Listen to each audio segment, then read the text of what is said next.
me?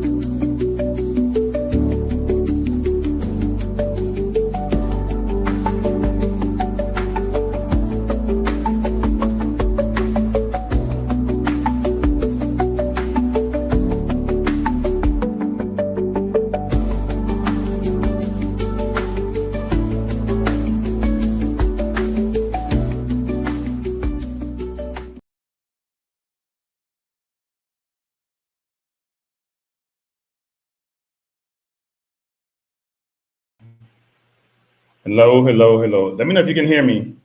Hey, man of God, let me know if you can hear me.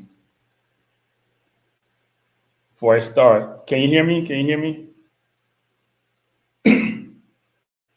Bless up, man of God. Can you hear me? Let me know if you can hear me, man of God.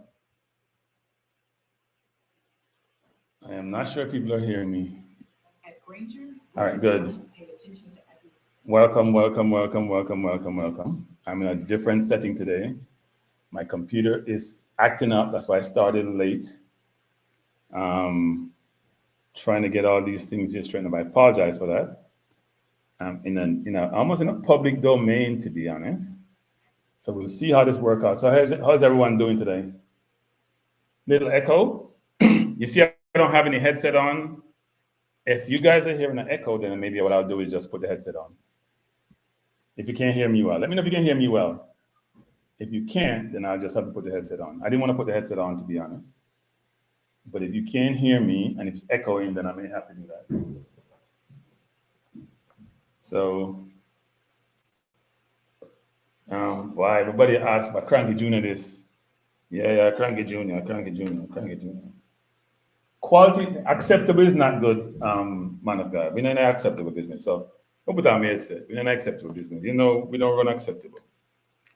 Let me know if you can hear me. I'm going to put my headset on.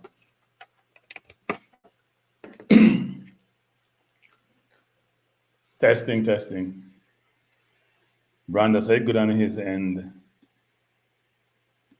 I got to connect my headset, people. Give me a second.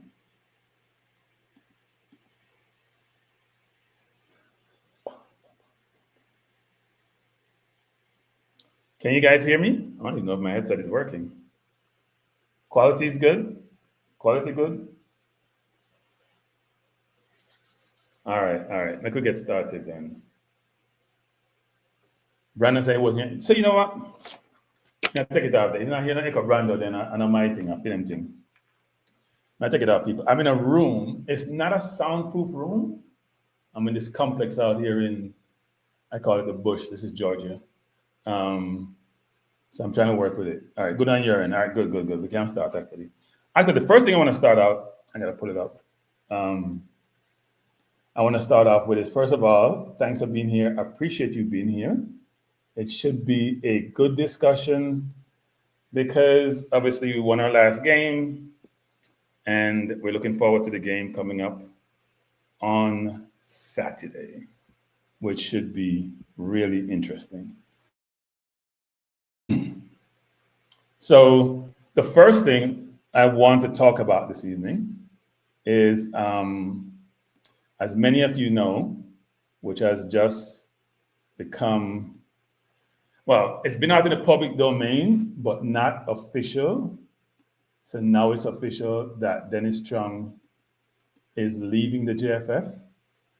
And I think it's something that we all should actually be concerned about, to be honest. I don't know why this thing's not coming up on my screen. I think we should be concerned about it for a number of reasons. One is, when Dennis first joined the JFF, I think that time I was still working and I was on management program. And we talked about a number of things. And one was my view to him that in order for one to be successful, when you take a new role, you need to ensure that you have the right people working for you, right? And it's interesting that he came in, did a very, very good job. I mean, a lot of people are saying he did a good job. I think it's more than just good. I would say a very, very good job. And now, now he's leaving us. And I assume, well, I shouldn't say assume. I think my expectation would be he has a role someplace else that he's assuming. But also, I ask myself the question, which is he's leaving, who's replacing him? Right? Who's replacing him? Because when you have someone who is good at what they do, and bless up Ricardo, Alcova, Kevin, Vermont. Hey guys, excuse my manners, not reading everybody in the chat. Richard, man of God, all of you guys, thanks for being here. When you have someone who has a certain profile, a certain image, certain level of integrity, who works well with people, who has come into an organization which needs a lot of help, and has basically exceeded expectation by quite a good margin, then you do ask yourself the question as to why the person is leaving. Why is the person leaving? Why aren't they trying to keep the person? That to me doesn't make any sense. Right? That to me doesn't make any sense. And I know that they sent out a press release, which I have here, and I'm trying to pull the press release up, and it won't somehow refuse to come up. I'm trying to pull the press release up. I have it here someplace. My computer is acting like it's in from Mars because I click on something and it takes forever to come up. And excuse me, let me say this. I did this the other day.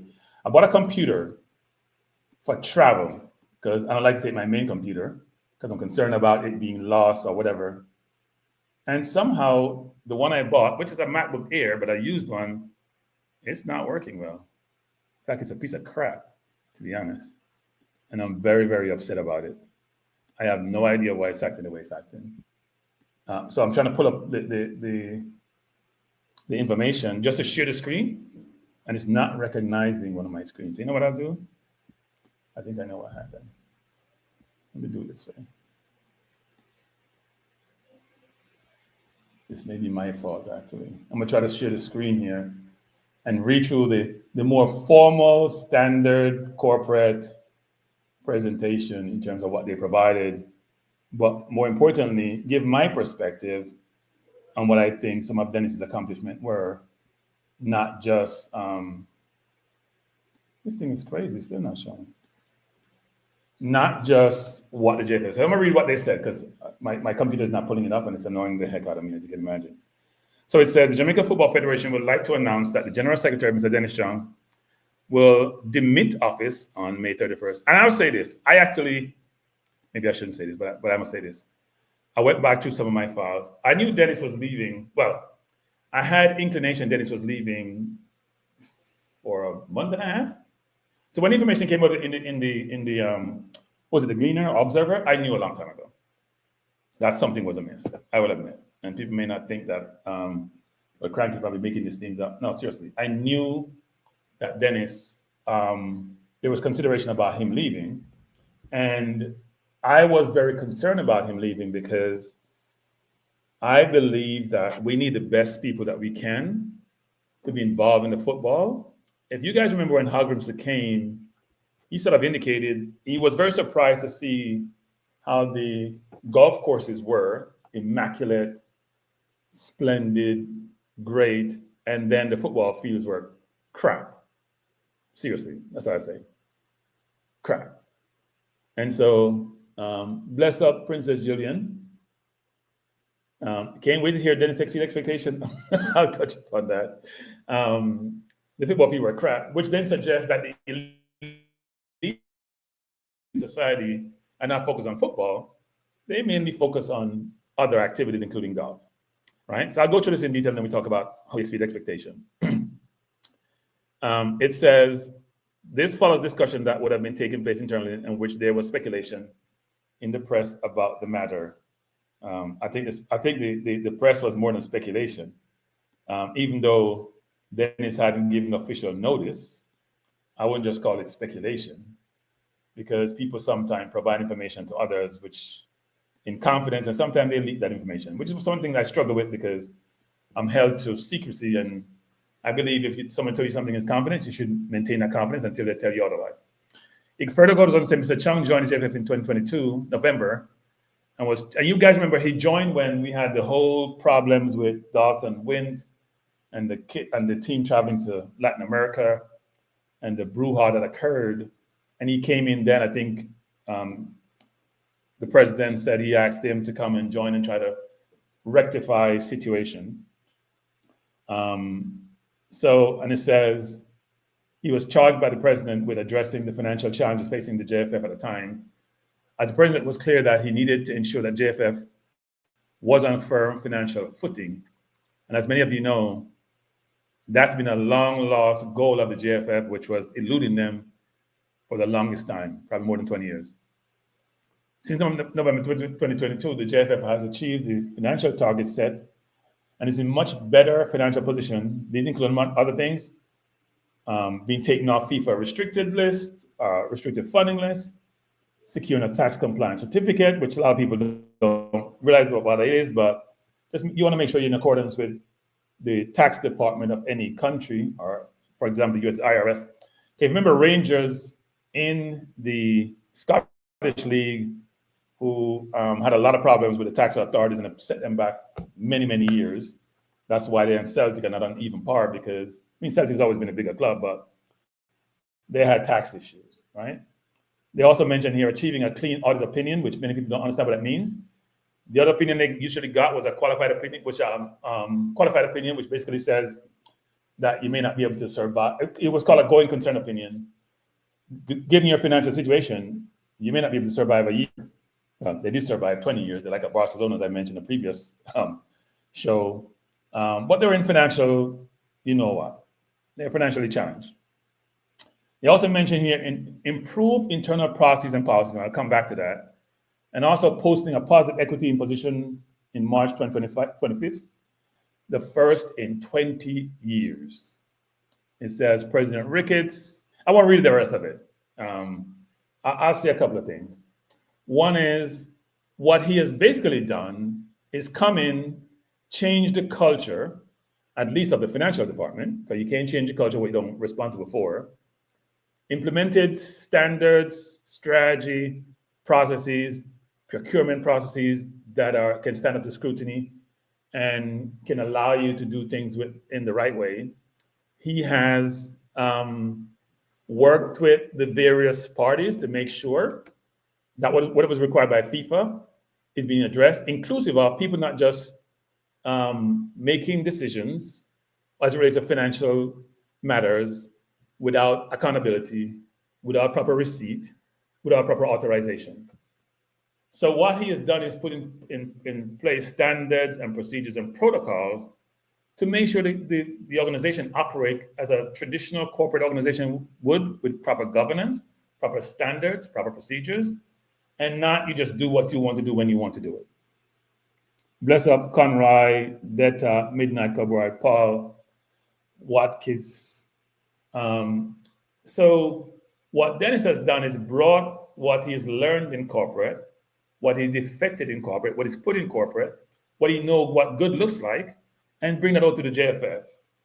And he should be commended. And we give a lot of credit to the footballers and to the football, but sometimes we don't understand that the success of an organization is determined by its leadership, not just a president, but the leadership team, and how they operate. What's their vision? What's their strategy? What's their objective? What's their goal?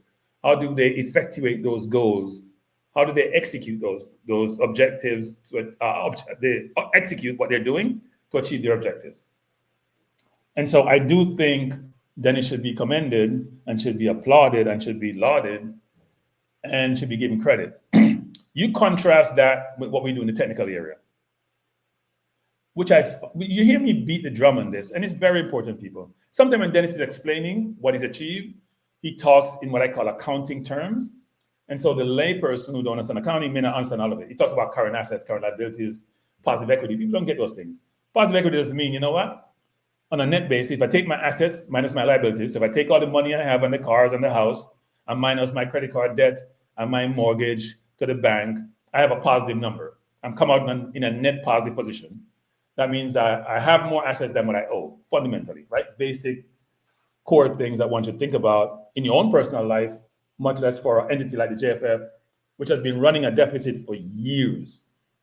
That means they have been broke for years. Without funding from the government or funding from FIFA, they couldn't stand on their own because they didn't have a lot of sponsorship.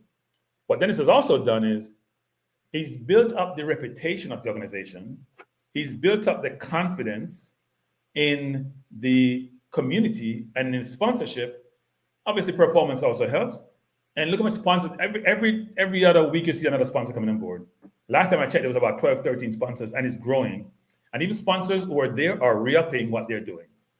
So he's done a really good job of building the brand of the JFF to now allow them to be in a very positive situation. And the question that arises is, and stakeholders, including fans, should think about this is, well, where do we go from here when he leaves? Now, no one should be irreplaceable.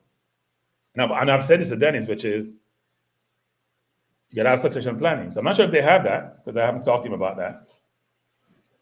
But you have to have succession planning, right?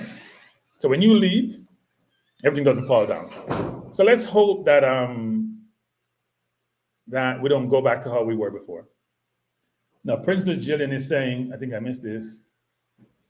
Was he responsible as a financial officer for all the developments with the non-purchase of airfare for players? No, he wasn't. That was under another regime, and he's helped to rectify some of that. We haven't had any of those player complaints. You hear Ravel talk about this and others talk about this. We haven't any of those complaints since Dennis came on board, apart from when we had a situation with the women's football team, which went on for a while, and which I don't think the JFF, including Dennis, handled well. But we haven't had those situations since. Princess Jillian also says, wasn't the part of the issue with paying the girls where the reconciliation of those payments went? Yeah, that was Dennis when he first came on board, right? It was early in his tenure.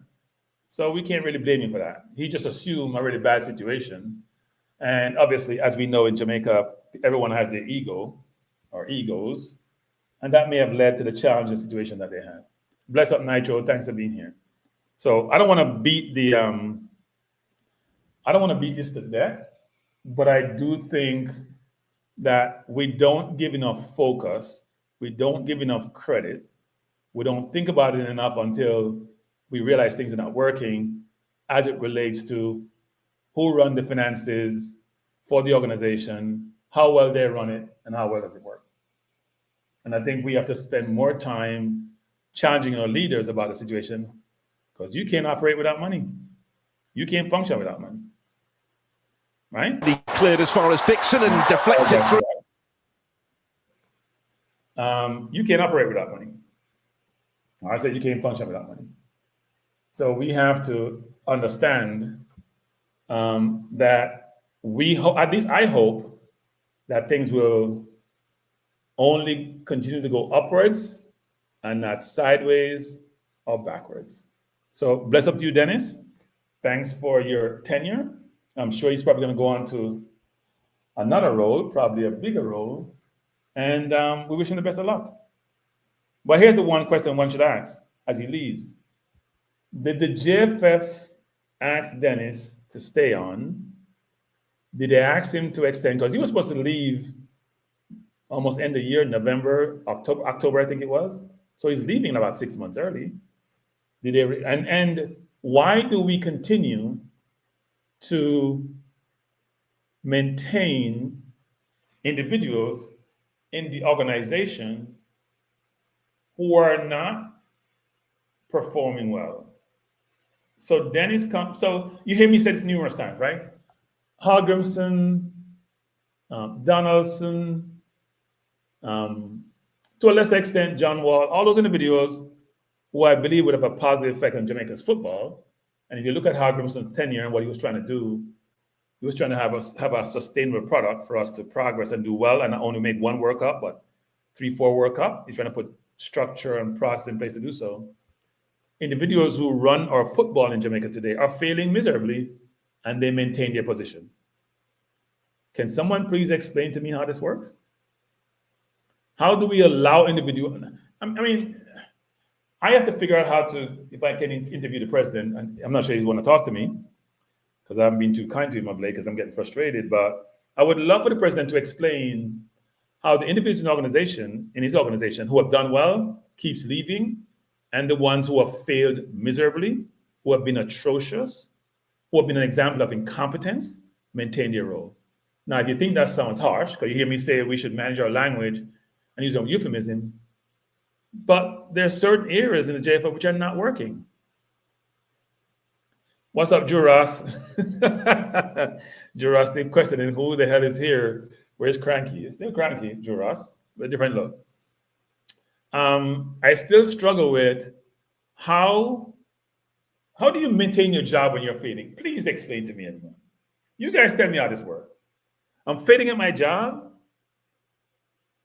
I'm doing well for my club, right? But I'm failing for the country. But I get credit for doing well for my club to say I'm helping my country. But when my country, you know what you should do? If you're in a position, you should resign. You should be a nationalist. You should be somebody who is a patriot, and you should resign. Yeah, Richard, I'm trying to digest that one, actually.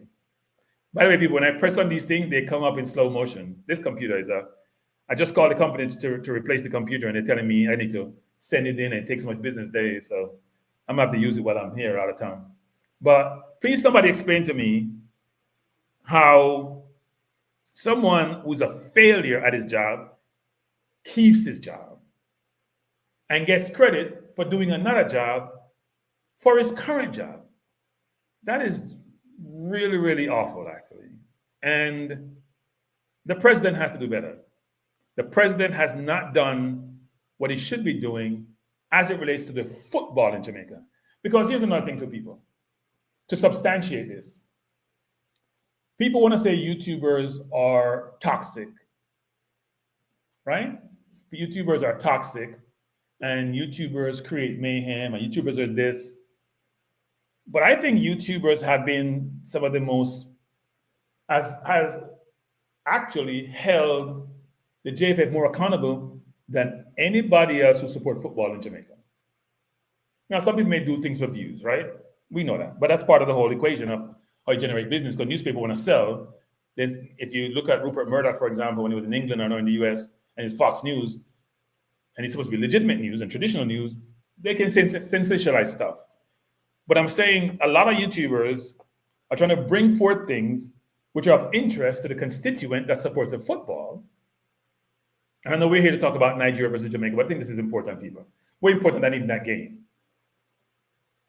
I don't know how we don't realize that Hogginson divorced us. We fired John Wall because he told us the under 20 wasn't good enough. I'm going to beat these things to death, maybe to my own death, but until I see changes, right? Here's the worst of the worst that just transpired. McLaren, who's a politician, McLaren, who's not the most eloquent when he communicates, frankly, but does a decent job. McLaren said, the Gleaner said, TVJ said, and TVJ was mad at me because I didn't give them credit for the video I played. So TVJ, I apologize, and I'll say it again. You can get credit for the video I played in my last programming that I did, because you were part of the problem. You're the ones who went on and said the coach had great thing about players, but he didn't. To the contrary, how do you report something that is positive when he was being negative? Unless you didn't understand what he was saying, or you're being disingenuous. What he basically said was, our footballers are not educated, but they're athletes, which is the worst thing you can tell somebody is that they're not educated. And if you hear me beat the drum to death, I'm going to beat the drum to death until I see change. Right? I'm going to beat the drum to death until it's changed. So the fact of the matter is that McLaren said, here's how bad it was. The men start talking about we educate kids from 7 years old. It's about education. That means your footballers can't think. That means your football, they don't have the acumen required to be good. And he also talks about both sides of the mouth, both sides of his mouth, because he keep talking about, I'm going to take JPL players here and there. And then there's so many people in Jamaica who get upset when people call for players who are not JPL players. When the coach is telling you that those players are not at the level they need to be. The players are trying, they're doing their best. They're being poorly coached. And then we talk about, well, we're running these coaching seminars. I don't know how long it's going to take. I hope the coaching improves, but we're not a good place. We have call it 3 million people on the island. Ton of people play football. We have a JPL league. And we struggle to put 3 or 4 or 5 players on the field who play in the JPL league. Now, one could say, okay, Cranky, that's unfair because we try to sell the players when they get to a certain level. True. But we're struggling to sell players overseas.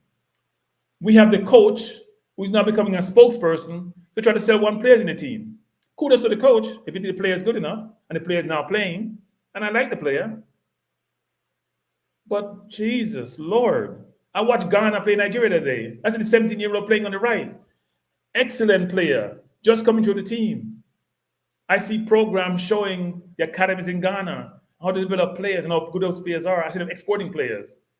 Yeah, Ghana is bigger than Jamaica, but ain't that much bigger, so we can, if you extrapolate it and use per capita, we can produce more footballers who can perform at a certain level. We don't have one midfielder playing at any decent level in football, period, that can play anywhere outside of Jamaica and do well. We produce a few forwards, we produce Cephas, we produce Dixon, no midfielders. You show me one performing at a decent level, which is where you need most of the intelligence in football, to be frank. Bless up one umbrella. I don't know. It is something where something needs to change, and the president is failing us. President Ricketts, who I like a lot as a human being, he's failing us. He's not making the tough decision.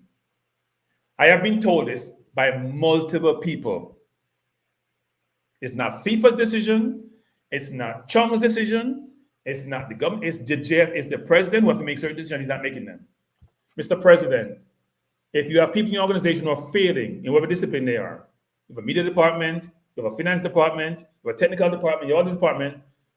I was told that an analysis is done of individuals on a periodic basis to assess performance and decisions are made. The technical area is failing beyond miserably, which is what the head coach says. I didn't say the head coach says it, not me alone saying it, and we haven't changed that. We're not changing that. All right? Hamza saying, right to Dream Academy in Ghana. He had a friend from there. They made wonderful players. They went to play in Alta. Yeah, and I know it's a European who went over there and helped them with that, Hamza. And more players that may end up being in that situation. But they also got to bring in some of the best coaches, right? With the best technique. I think in that academy you're talking about, kids get scholarship at a very young age to go through the process. Live away from home. They get educated, both in the classroom and on the football field. It's almost like a job. But we have the same board, we have the same technical area, we have the same outcome. It's amazing how that works. And when YouTubers talk and try to get a responsibility and accountability for individuals in those roles, we're told we're toxic. Everybody wants to eat our food. I would love everybody to eat the food, but they also want success on the football field. And people like Maverick and TVJ and The Gleaner, you guys are not doing your jobs. You're not doing your jobs. You're failing the country. Your role should be to hold people accountable. And Maverick in his program, in his what I call backyard program, where, yeah, man, yes, done it dread, and yes, this a dread. I'm going to call out him, I try to defend Cephas. He's using minutia, viral things to promote himself on his channel. He ain't promoting the football in the country holistically. He's the one who want to balance in the team. I want to balance. We got to have balance with his little 2-minute soundbite. Not substantive. Not substantive. Not adding value. Not adding value. And it's amazing to hear these individuals who say they are so intellectual with dealing with the minutia versus the big picture. I'm always trying to say, I defend the small man when he beat YouTubers in August press conference because YouTubers XYZ. and then they made me defend YouTubers. Man, anywhere the wind blow is on that side trying to make a quick buck. Grow up, man. Grow up. Act like you're smart, but you're smart in the wrong way. Right? You're smart in the wrong way. You're not smart in the right way. And I do think us as Jamaicans, and yes, I'm Jamaican because I know some people beat me, so I'm in a band, but us as Jamaicans need to hold those individuals in charge, in positions of, I don't want to use power, of influence to do their jobs. I did text Simon, I must say that. I said, I am so unimpressed with the questions asked in the last press conference. But I then realized that a lot of local media wasn't there. It was mainly maybe African media in England who were asking questions. So I'll give some forgiving. But for those who are beating YouTubers about them being toxic and they dominate the press conference, whatever. First of all, they're the ones showing interest because they're not trying to go out there and reach every single person. They're trying to satisfy their audience. And second, which is also important, is that they're not afraid to ask the tough questions.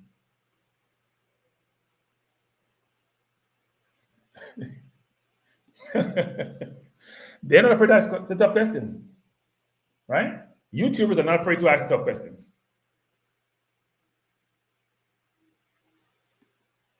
What are you talking about, LB? LB, what are you talking about? Because I haven't mentioned any player's name or anything about any player. So what are you talking about, LB? Can we come for B today? No, so I have mentioned any player, LB. So I want to know what you're talking about. Seriously. Because you seem like you come here with an agenda. So I need to understand what you're talking about. I have mentioned any game, any player. I'm talking big picture, people. Don't go into minutia. I'm not going into minutia yet. I'm talking big picture. The Daily News, the Observer, the Gleaner. I don't know about the Star, because stars are normally tabloids. TVJ, CVM, Sportsmax, and I respect what's his name, Chambers. I think he's a very, very good reporter. They have to do better. They have to ask the tough questions. Yes, some questions asked by YouTubers may seem very intrusive, but they need to be. No, I said he was talking about Cephas and the negative reaction Cephas was getting. I didn't mention anything about Cephas yet. I haven't touched upon the players yet. No, I'm not beating. I'm not a Cephas beater, by the way. I am always twofold on Cephas. I used to say Cephas and any 10. Now I'm saying, you know what? Cephas is in the 11. If he's in the 11, right? I'm gonna get to the Cephas thing out here. I do think Cephas get a raw deal sometimes, but sometimes he creates a raw deal. So we'll get to Cephas. Let me close out this component by saying this. I think YouTubers have been refreshing for Jamaica's football. If you take everything in totality. So yes, sometimes YouTubers, including yours truly, could be deemed to be toxic. But if you look at the positive and the negative on a net basis, YouTubers bring people who sometimes have left the football to the football. YouTubers bring subjects and information to the audience, which sometimes is not disseminated. YouTubers venture down avenues which traditional media doesn't and sometimes can't. Can we be more professional? Yes. Can we be more thoughtful? Yes. Can we be more responsible? Yes. Can we be more accountable? Yes, of course. But they're learning their craft. And my hope is that as we go about learning our craft, that we will adopt some of the good things from traditional media, but we'll throw some of it out because it's useless and it's nonsense. And it's not to help anybody. So my final point on that is this, is that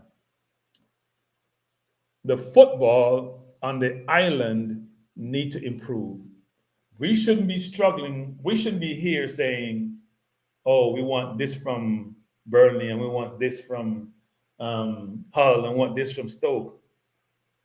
We shouldn't care where the footballers come from because both sides, whether locally born or born overseas or all Jamaicans, the competition should be not even equivalent because I think there's still more people on the island than outside, right?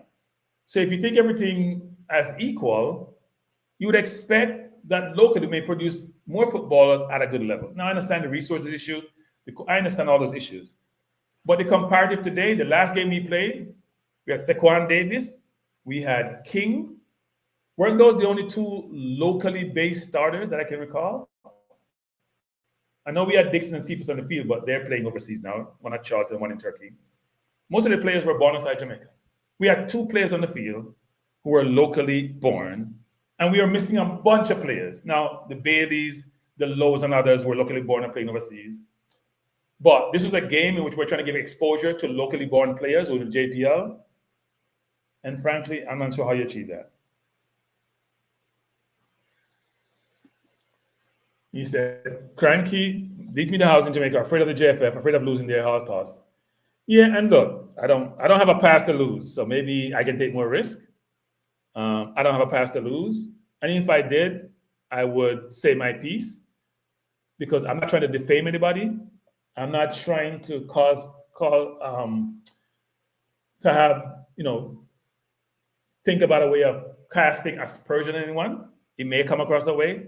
I'm just calling like I see it. Someone can come and dispute me. They can come and dispute and say, you know what, Cranky, you're wrong about this. You hear me give the Simon his credit. I give the marketing department their credit. I've given the finance area their credit now. But I can't give the technical area the credit when the coach of the JFF says, let me use that word. The coach of the JFF is basically saying it's a failure, period. He's been there, but part of the problem is he's part of the problem because he was working with us during COVID and saying how many good footballers we have on the island. And now he's saying that we only fast and quick. We can't play football. Or we can't think football. I don't know how that works, people. I am struggling with how that works. And for those who are saying Cranky is divisive, and I heard somebody say the other day that I'm toxic, and I said, my objective is not to be toxic to them. But if toxic is I'm going to call out things which need to be called out, then I'm going to be toxic. If toxic means I am going to call out things which are not working, which needs to improve, where people need to be held accountable and responsible and do the right thing and help. And let me say to some people, if you're in a role and you're not good enough, step aside, let somebody do the role. And the president has to do a better job of Mr. President, you did a great job of bringing Dennis Chung in. But you know what happened, people? Dennis came in for 2.5 years and left. Did his job, dropped the mic and left. The other people were sitting there working year after year after year, and they can't point to one thing they've done that's been great or even good or even average, and they still keep their jobs. Because it's a circle. If I am part of the voting bloc, the president has to appease me. And if he gets rid of me, he may bring somebody in who is not going to support me, so I can't keep the presidency. It's not a good thing. Anyway, so much for that. Let's go to the football. Now, what were your thoughts on the game, people? And what's going to be? We'll talk about the upcoming game on Saturday against Nigeria. I thought the Nigeria-Ghana game was interesting. I thought Ghana was much better in the second half, actually, and played some really good football. And I feel better playing Nigeria versus Ghana, to be honest, given how well Ghana possessed the football, even though they lost the game.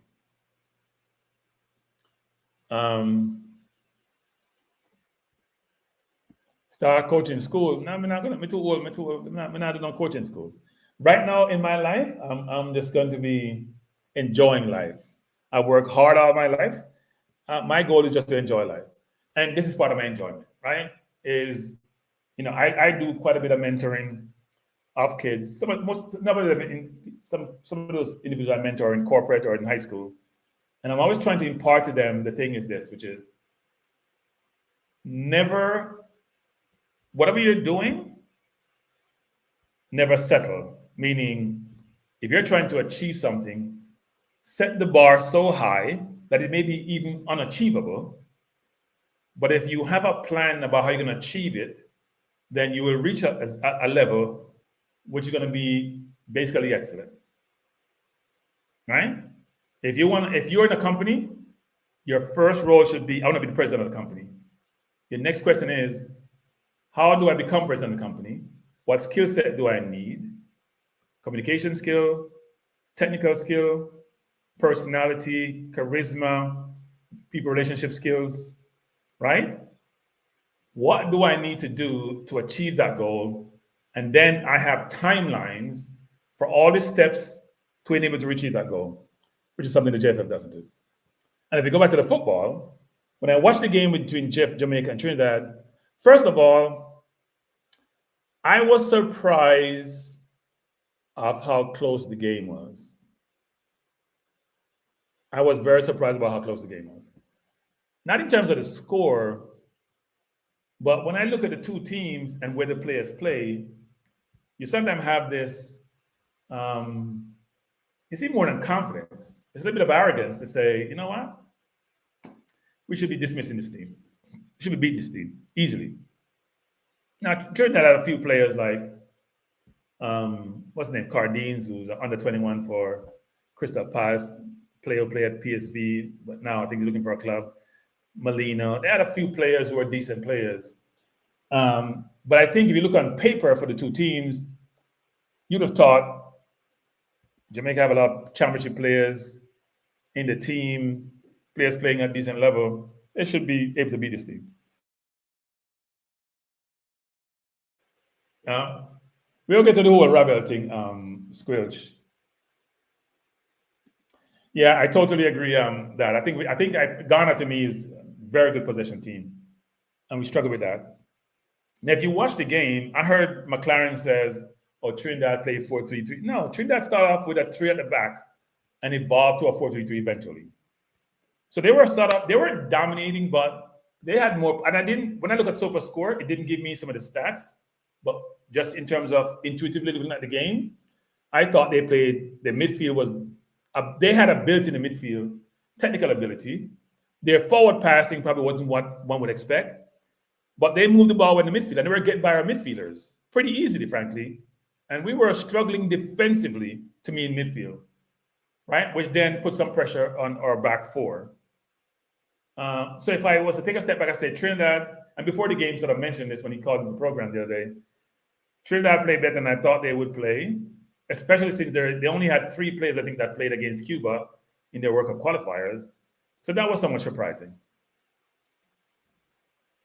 We'll get to that, actually, in terms of the tournament. Because I did say this the other day, actually, that I think I wasn't supportive of the tournament initially, because I thought we have World Cup qualifiers coming up. We have Gold Cup coming up. Players that are long season. I don't know how they should do it, but I have enjoyed the games. And I'll also say this, the fans were great, right? The stadium only holds 17,000. The fans were great. A lot of Jamaican fans came out, Trinidad fans, but even the Nigeria, Ghana fans, a lot of those countries who were colonized by England have a lot of individuals, expats in their midst. And so they attend those games, and they're very passionate. Ghana and Nigeria have a healthy rivalry, and so does Jamaica and Trinidad. But I was surprised how well Trinidad played. And, individual skill set, they matched us in terms of how they play as a team. I think they have some improvement to do. But I was impressed with them. If I go to us, though, which is what I want to focus on, I start with the goalkeeper. I know he may have been nervous. I know it may have been his full, as far as I know, maybe full start overseas, in Europe, frankly. But what Trinidad did was, and that's why they also have more position than us, is they try to play out from the back most times. And because we were booming the balls forward so much, they were winning those balls. We don't have Antonio up front. We don't have Nicholas up front. We weren't winning any headers. We weren't picking on any other headers. So what transpired was they would win the ball back, try to keep it. And so we were always chasing the game, which made no sense to me. And sometimes he had passes out to Lambakisa, out to Bell. He didn't take those passes. Not sure the midfield was moving as fluid as it should to come back and support the defense. But he was just kicking the ball along so many times. And then he made a couple of mistakes, which are basic mistakes. So my hope is that Davis will improve if he keeps the next game. Or maybe Chambers will keep. I know he was sharing duties at Mount Pleasant with Chambers. But I think that was disappointing about the distribution. In the defense, both King and Holgate got yellow cards, and Holgate is just a working card person. Boy, if you look at his history, he just get cards galore. He just rushing. It reminds us of Lowe somewhat. I think Lowe is much more involved in the game than he is in some respects, but they're both trying to do too much as defenders versus let the game come to them sometimes.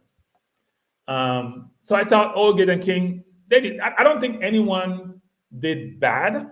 If you look at the entirety of all players who played, apart from maybe one player, I'm not going to call him out, was a substitute that came on. But I thought the defense made quite a bit of mistake. Lambakisa had a mixed game. Some good aspect going forward.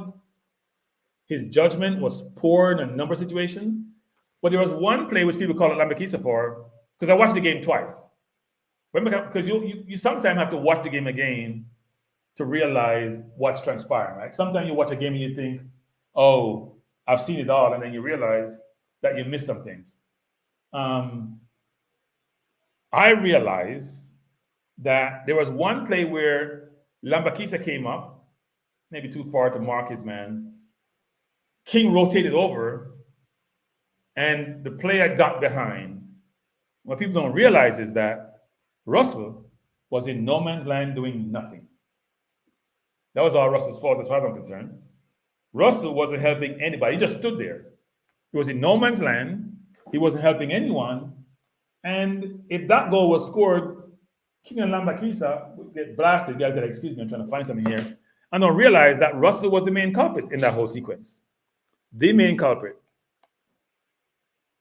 Right? The main culprit in that sequence in terms of his defensive positioning. Umzo said we should have invited Ivory Coast and Senegal.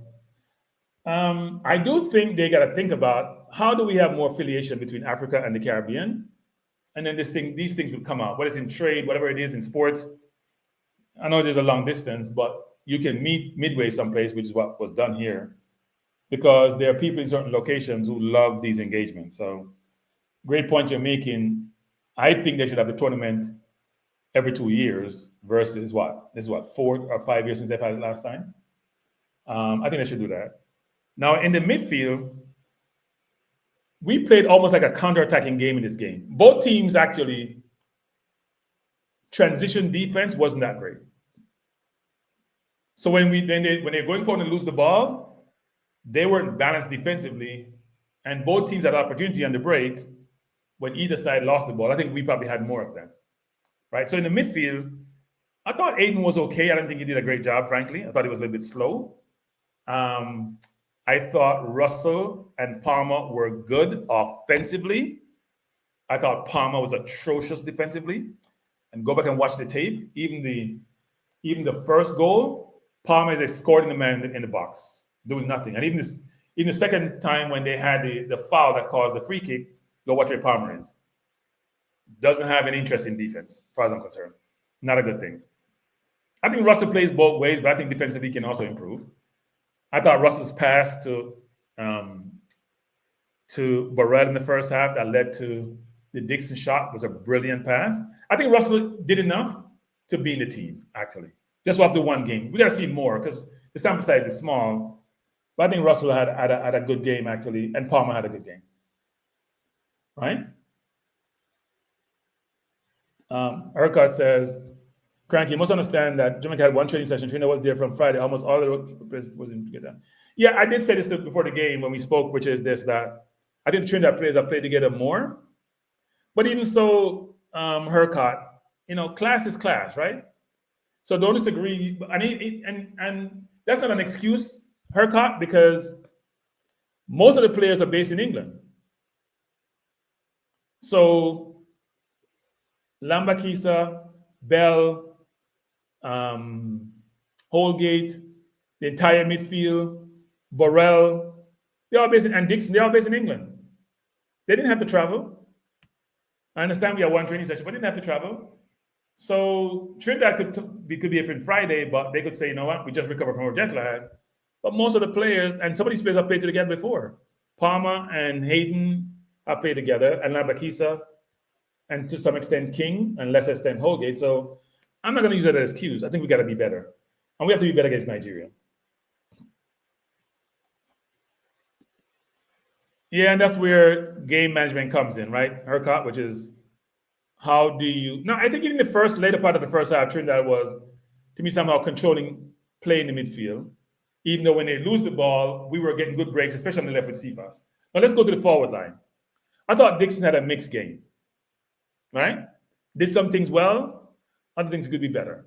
The first chance, real big chance of the game that he missed, I don't know what he was trying to do. He used his left foot. A player was in front of him at that point, so there's no way he could hit the target and score. If he just opened his body up and used his left foot to move the ball left, the goal would be wide open.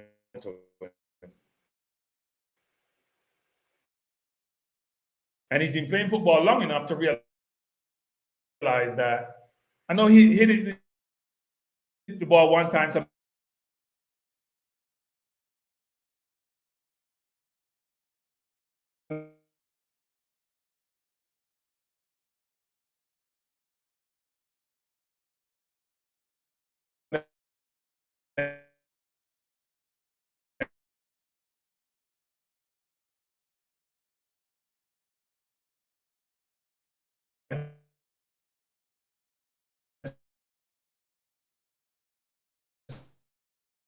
Surprise the keeper. That wasn't the most complex chance to take. If he opened his body up, for example, the goal is wide open. The defender would, by the near the post where he was, would have been out of the play. He can lose his left foot, but he rushed the shot. I thought it was a brilliant pass, a brilliant cross by Burrell to find him, and a Portland wasn't in the game, so we really didn't see that much more of him because he wasn't getting service. Either he wasn't moving well enough, or we weren't providing the service that he should be getting because he really wasn't in the game. That you get touches. If it was Antonio, he'd probably go back in the defense to get the ball. Now he's trying to play if he starts the next game. So we come to the Cephas support, I think, which frankly is unfair. And I beat Cephas over decision making, right? Let me not be a hypocrite. I beat him over decision making. But let me say this. People say if he didn't have his speed, he wouldn't have anything else. That's like saying if Steph Curry doesn't have his jump shot, he wouldn't have anything else. Like, really, people? If this person didn't have a shot, he wouldn't have anything else. What are you talking about? Sometimes that exceptional skill you have affects your game negatively because it works for you so much, you don't work on other things. Right? People don't seem to realize that. So his speed, where he can push the ball, go by people, affect his ability sometimes, I think, to set his defender up. Because in the first half, he fouled the man 2 or 3 times because he didn't set him up once. He just got on the line, he doesn't set him up. Dixon tried to set his man up sometimes, even though Dixon can play all across the front line. But you see, Dixon tried to set his man up, doesn't always work. Cephas doesn't set up his man. It's a foot race because he's quicker. If he set his man up, he'll have 2-yard space between the defender versus maybe half a yard. Now I hear Maverick talking about Cephas and say his friends called him and he beat them. Say he sees Cephas and on it, God, the kid is this and this and that and great, and people say Cephas don't have no head. I'm not going to disrespect Cephas. I'm going to say this. As I said before, earlier in this program, I said Cephas and any 10 because I watched Cephas against the U.S. in, Nations League last year when he missed that goal. If he scored, the game is over and we go to the final. I watched him against Dominica where he was marked out the game, which should be impossible given his speed. I watched him in a number of games, and he frustrates you, right? Because you can see if the player makes better decision, he could be unplayable. With speed like that, people, you see the goal, the second penalty he got, the defender was in front of him. The defender slowed down a little bit to point to his keeper, but his quickness from 0 to 10 meters is ridiculous. And when you have a player with that ability, or with that natural speed and physical capability, as a coach, it is then your job to put them in the best position to maximize their potential. Now, I would say this about Cephas, which is this: he's 26 in December. I'm always of the view that it's never too late to learn, but sometimes you're so much a creature of habit and how you normally operate that sometimes it's difficult for you to change, especially doing something for a while and it has given you a certain level of success. Right? So I would say this. I think we should make me a promise. Going forward, what we need to do is support Cephas. Seriously. He's gonna frustrate the whatever out of us. But the 3 goals we scored, he was involved in 3 goals. He got 2 penalties. We didn't score any goals from open play apart from Boyz goal, and that was a ricochet, comeback, kick, keeper save. We didn't build up and score any goals, We should have scored the one with Dixon from Burrell, and Cephas had like 2 or 3 crosses. One of the crosses Cephas made, people are complaining, was a brilliant cross. The one that was too far ahead of Burrell. I watched it 2 or 3, no, I watched it like 5 or 6 times because I watched the replay. There was no way for the ball to be played anyplace else. Now you could say, you should have played it 1 time, but we got to understand when you're at ground level, it's not that clear sometimes to see those things so clearly. Because we watch football at the highest level, and these people are exceptional, we believe everyone needs to play that way. And that's not the case. So let's try to give Siva some love and support. At the same time, I'm not saying we shouldn't criticize him when he does make mistakes. And you guys got to realize, the reason why the coach went in the stand to watch the game is because when you're high up in the stand, you see everything. You see every pass that should be made, and it's easier then to really assess the game. When you're at field level, and a lot of you play football, it's not that easy. Right? It's not that easy.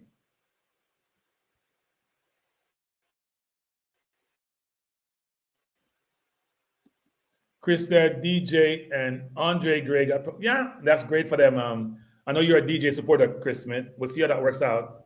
I don't know who DJ affected negatively. I was going to use another word, but I don't think there's a role for DJ going forward. It doesn't appear. And look, we shouldn't disregard any player or discard any player because they have been servants for the country. And by the way, people, you see how Palmer was kissing that badge when he scored? Let me just say this. Let me take a step back and say this before I think about football. Because I'm going to skip this a little bit. I'm going to jump ahead a little bit. The enthusiasm, the camaraderie, the support, the pride that's shown by the diaspora individuals in England for that game is unmatched. Unmatched. I see my friend Apollo. I think I had him put him on my video that I did. Him and his family were there. They're ecstatic. I see what's his name from, used to be on AFTV, was there. All these people are ecstatic about being there and supporting the team and want to support the team. They love it.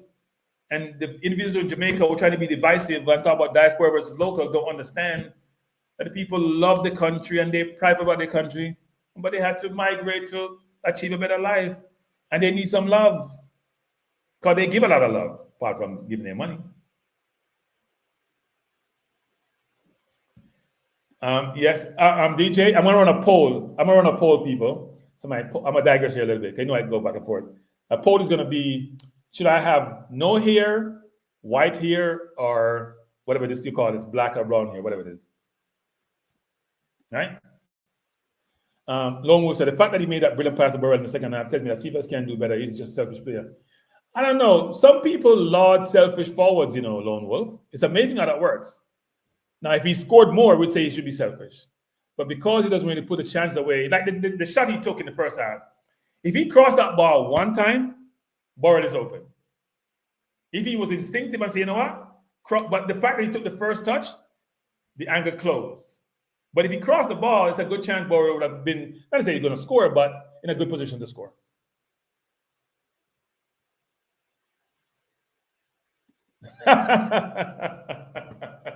I hear you, Drew Ross. I hear you. We'll see how it goes. I told people, my sister, I dye my beard, people. My sister, I'm in Georgia. My sister lives here. And she saw me and she was like, I don't like the gray. I'm going to dye. I didn't even have a choice. She went to the Walmart, got dye, sat me down and did it. So I said, you know what? I was curious what it looks like. So we'll see who doesn't like it and who likes it. My nephew likes both.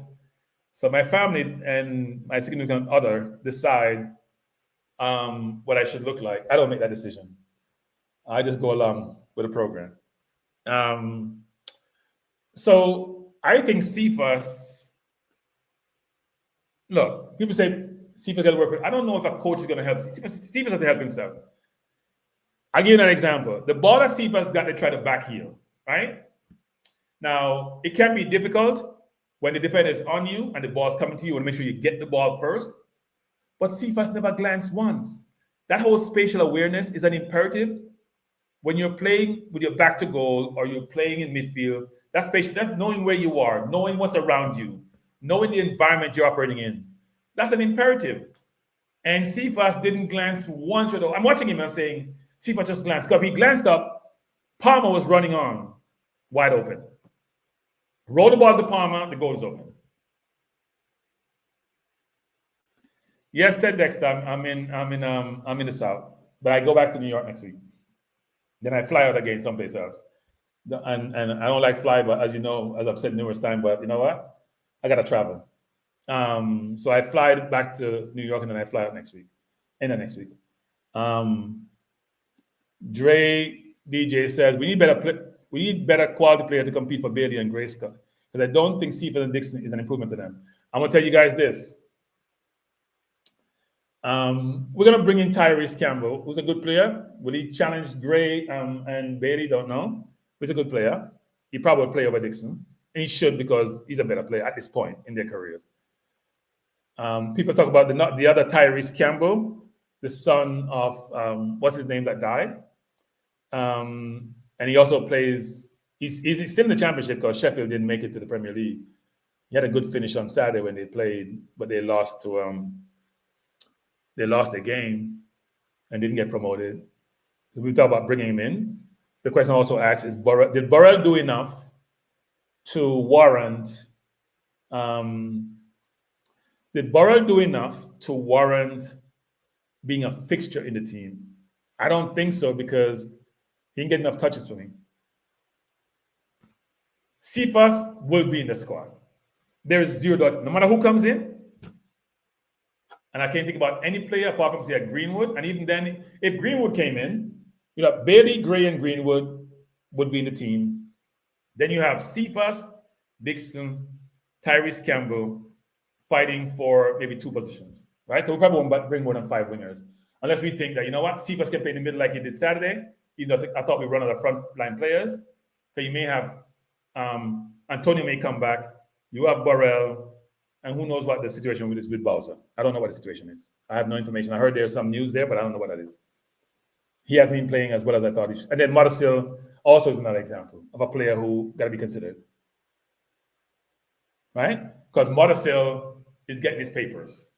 But I don't want to have the papers discussion today, people. But Mothersill is going to be getting his papers. So we have but Mothersill can play across the front line. And so it's going to be interesting to see who gets left out. But in my view, I think Cephas is going. What they'll probably do is think about Gray or even Greenwood as a 10 versus a winger. So you can, the coach like versatile players. Chris, I couldn't draw a conclusion on Burrell. Where he had to make decisions, he made good decisions. But he didn't touch the ball enough. I was looking at Sofa Score to get some insight about his touches. He looked like a good player. His goal was well taken.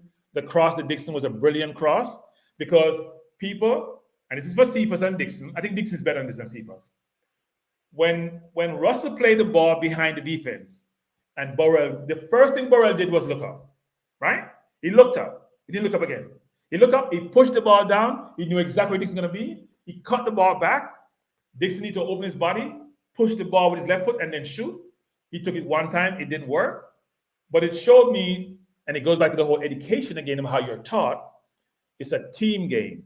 You think team first, then I think about myself in terms of how I play. Or I'm doing both. Should I pass? Should I not pass? Should I pass? Should I not pass? Where am I? All those things inform where you are on the field and decisions you make. And that's what Cephas get beaten for. But he also should be lauded for his, he won the game for us. I know King scored a penalty and Palmer scored a penalty, but Cephas won the game for us. Because we didn't score but one goal from open play, and it was a scrappy goal. I think Trinidad's 2 goals, well, at least one was better than us. The goal they scored where Palmer scored in the midfield of the box and he crossed the ball and scored. The second one was a brilliant free kick. People don't realize. I had no problem with the second free kick scored, because The defense couldn't react enough because the wall had to be forward. And the Trinidad player had a chance to be slanted to go towards goal. And the ball hit the keeper's leg and came out, right? It was a brilliant free kick. It was over the wall. If the wall should have jumped higher. So we can't blame him for that. But I thought he did well, but he didn't get enough touches. He has to get touches. And I think what he should have done in that game is, sometimes you have to be a little bit greedy. But we did also, Chris, we didn't possess the ball enough like Trinidad did. Trinidad had much more possession in the midfield. And they turned us, they made passes, they got by us. We didn't do enough of that in the midfield. Our midfield was slow defensively, and our keeper was just kicking the ball away and not allowing us to build up from the back. The objective of the game cannot be just to win. I was frustrated because you want to play to win, but the coach will also be looking for certain things for certain players. Players need to cement their games. That's coming for the upcoming Gold Cup. The coach needs to see who I can trust and who can play in a certain position and who I can depend and rely upon. It's a small sample size. People like Burrell and Dixon are playing for a position in the Gold Cup. I think Dixon may just miss out. And I've heard from a number of people, including non-Jamaicans, that we are rushing Dixon. Kid has ability, plays with a smile on his face, tries hard, but are we rushing him too much? Given that we also now have other options. Now, I'm sure he loves playing for the national team, and he's local, and he just went overseas not too long ago. But if he's not ready, even though I like Dixon, I like King, I like Cephas. At one point, I like McGee, but I'm souring on McGee for some reason because I don't think he's taking the chances he's gotten. He's too hit and miss. But some of those players, I don't blame the players for where they are, people. I blame the people who coach them. I blame the infrastructure. I blame the system. That field at Brentford, people, that's why the football looked so good, The field was immaculate. The ball was rolling. Even our Jamaica team, who sometimes struggle to keep the ball, and we still struggle a little bit in that game, I thought, the ball was moving, the ball was rolling. It's like playing on a carpet. It helps. Chris says, Cranky, I know quality players, ball movement, the way how he runs the channel, he's going to. Yeah, no, he's a good player, and he's a young player too. He's a good player. And actually, the coach talked about his family being there and how happy they were. Can you imagine some of these kids who want to play for Jamaica, grew up listening to reggae music, grew up listening to their parents, tell him how great Jamaica is, and he's been to Jamaica for vacation with his family, get a chance to play. You must love it. And be able to score in your debut. Yeah. Chris, I thought Russell played really well, actually. I thought he had some defensive lapses. I thought the Russell we saw 2 years ago, this is a different Russell than Russell we saw 2 years ago. To me, the Russell we saw 2 years ago was slow, heavy-footed, not flexible. This is a much more assured, composed, confident Russell. Being able to beat a man, being able to make a pass, much better player. I know people say he should be in the team, but when I saw him 2 years ago, I wasn't impressed. That's when I saw Pinnock play in Austria, I wasn't impressed. The player has improved immensely in all aspects, physically and technically, and he showed it, right, in that game. I thought he had a good game, but I thought defensively he had some lapses, which weren't obvious, but that needs to improve in the midfield overall. But I thought he had a good game. Look, I thought the entire midfield, I thought Hayden was okay. I thought Palmer had a good game. I thought Russell had a good game. My man of the match was Cephas. I thought Lembakisa didn't have a good game. I thought Dixon's game was missed. I couldn't conclude on Burrell because he didn't touch the ball enough for me. I thought Bell was okay and my 2 center-halves was okay. Where is my older brother? I fired him.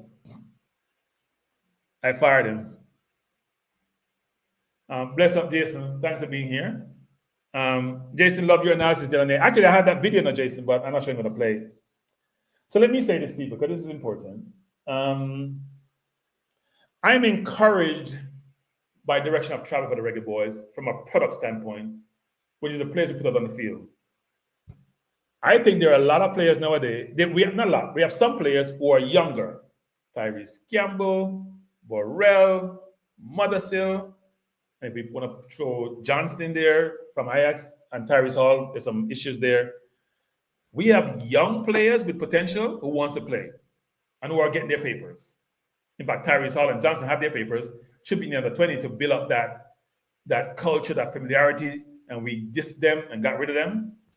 and the people we should be fired, we're not firing, but I'm not going to go down that road. I've talked about that already. It's a good thing, people, when these young players want to play for Jamaica. Now, I know some local people are going to say, well, it's at the expense of local talent. Local talent, you got to get better. You've been told you have the physical attributes. That has to be your technical attribute, and your mental attribute has to be cultivated. If the coaching Jamaica is good enough, you got to find ways to get to a place where you can get good coaching.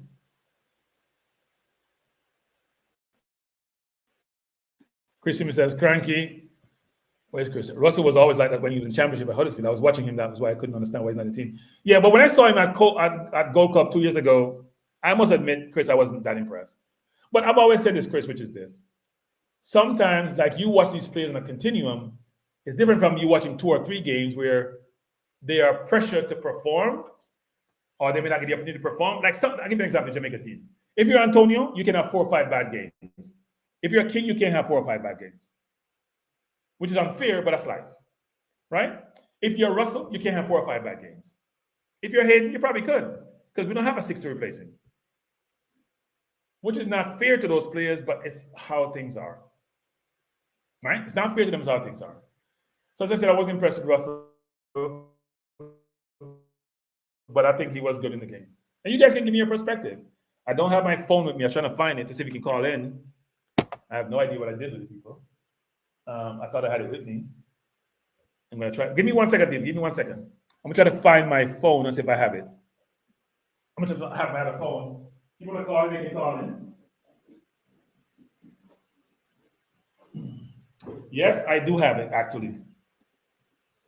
So if you want to call the 347 number, you can call it. I will try to put it. You can put you on speaker, and you can provide your perspective on the game. Now,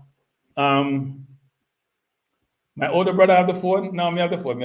Hey, Guna. You can't talk to me no more about being a old man, Guna. You can't talk to me, Guna. Guna, you can't talk to me.